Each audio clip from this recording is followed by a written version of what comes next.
आज की डिबेट का मौजू है, क्या हुकूमत चीनी माफिया के सामने घुटने टेक देगी। दूसरा एक मौजू जिसका अहाता करने की कोशिश करेंगे, क्या जहांगीर तरीन के खिलाफ कार्रवाई हुकूमत को ले डूबेगी। मेहमानों का तारुफ आपसे करा दूं, मेरे साथ नदीम अब्बास बारा साहब मौजूद हैं पाकिस्तान तहरीक इंसाफ से, चंजेब खान साहब पाकिस्तान पीपल्स पार्टी से और अली गौहर बलोच साहब पाकिस्तान मुस्लिम लीग नवाज से हमारे शो में शरीक हो रहे हैं। फेसबुक पर इस हवाले से जो पोल मुनक्किद किया गया था उसमें 31% लोग इत्तेफाक करते दिखाई दिए इस एक आरा से। 69% लोग इस ख्याल से अदम इत्तेफाक रखते हैं, जबकि ट्विटर पर 33.1% लोग हाँ कह रहे हैं और 66.9% लोग ना। इससे पहले कि मैं इस मौजू की मुनासबत से कोई लंतरानी शुरू करूं, आप एक छोट हमने कंपाइल की इस हवाले से वो देखिए, उसके बाद फिर बात करते हैं। जनाब, रिपोर्ट आपने देखी। इससे पहले कि मैं मौजू की तरफ आऊँ, सबसे पहले शाहिद खाकान अब्बासी साहब की नज़र उतारता चलूँ। उन्होंने कहा कि वो वज़ीर आज़म जिसे नहीं पता उसकी नाक के नीचे क्या हो रहा है वो फिर घर जाए।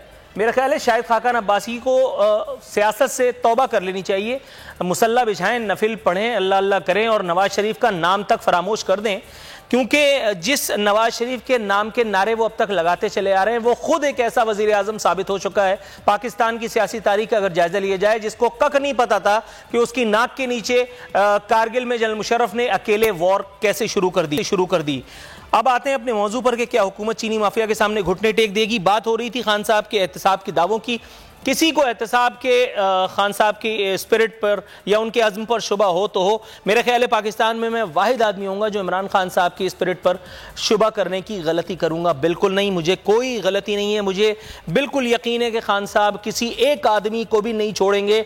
पूरा पाकिस्तान भी अगर इस दौड़ में उनको वजीर बनाना पड़ गया तो वो सबको बना डालेंगे।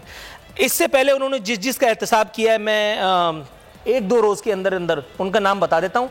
एक थे शीनी बोरान में रिपोर्ट पर ओहदे से फारिग होने वाले शहजाद अरबाब साहब। आज की इत्तला है कि जी उनको वज़ीर आज़म के मुआविन खुसूसी के तौर पर वापस लाया जा रहा है। दूसरे नारकोटिक्स की वजारत से महरूम किए जाने वाले शहरियार आफरीदी, जो पिछली 2 मरतबा मेरा ख्याल है वो अपनी 2 वजारतों से हाथ धोने पड़े हैं उनको, लेकिन उसके बाद भी कोई ना कोई झोल झाल करके फिर वो अपनी जो है मिनिस्ट्री हासिल कर लेते हैं। ये था तहरीक इंसाफ हुकूमत का दूसरा यू टर्न, जिससे ये पता चलता है कि खान साहब के अज़्म मुसम्मम के आगे दुनिया का कोई जो है वो बंदा बशर ठहर नहीं सकता। जिसका एहतसाब किया है, जाहिर है वो आप लोग अगर नहीं माने तो मैं आपको नाम बता देता हूँ। आमिर कियानी साहब, ये वजीर थे उस वक्त जिस वक्त पाकिस्तान में अद्वियात की कीमत में खतीर इजाफा देखने में आया था। खान साहब ने इनका भी एहतसाब किया, इनसे मिनिस्ट्री लेकर के इनको अपने बराबर में बिठा लिया। दूसरे साहब थे परवेज खटक। इन पर एशियन डेवलपमेंट बैंक की रिपोर्ट में 3 से 4 जगह इनका नाम इस्तेमाल किया गया, उस पर शुबे और शुबात का इजहार किया गया है।